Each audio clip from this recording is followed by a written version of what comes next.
पाठ 16 विराम चिन्ह। आकाश, तुम इतनी जल्दी जल्दी बोल रहे हो, मुझे कुछ भी समझ नहीं आ रहा। मैम, मैं क्या गलती कर रहा हूँ?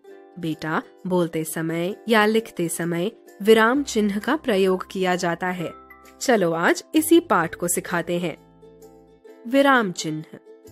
लिखते या बोलते समय रुकने को प्रकट करने के लिए प्रयोग में लाए जाने वाले चिन्ह को विराम चिन्ह कहते हैं। विराम चिन्ह के गलत प्रयोग से वाक्य का अर्थ बदल जाता है।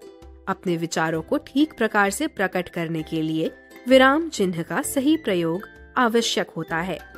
विराम चिन्ह निम्न प्रकार के होते हैं। पूर्ण विराम, वाक्य के समाप्त होने पर पूर्ण विराम लगाते हैं, जैसे वह खेलता है। अर्ध विराम, पूर्ण विराम से कुछ कम और अल्प विराम से कुछ अधिक रुकने के लिए अर्ध विराम का प्रयोग होता है, जैसे रात का समय था, वर्षा हो रही थी। अल्प विराम, वाक्य में थोड़ा समय रुकने के लिए अल्प विराम का प्रयोग किया जाता है, जैसे बिल्ली, कुत्ता आदि। योजक चिन्ह। योजक चिन्ह दो शब्दों को बीच से जोड़ने का काम करते हैं, जैसे माता पिता, रात दिन आदि। प्रश्नवाचक चिन्ह।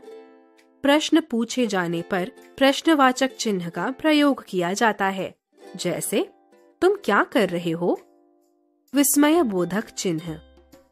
आश्चर्य, घृणा, सुख दुख का भाव प्रकट करने के लिए इन चिन्हों का प्रयोग होता है, जैसे ओह कितनी गर्मी है।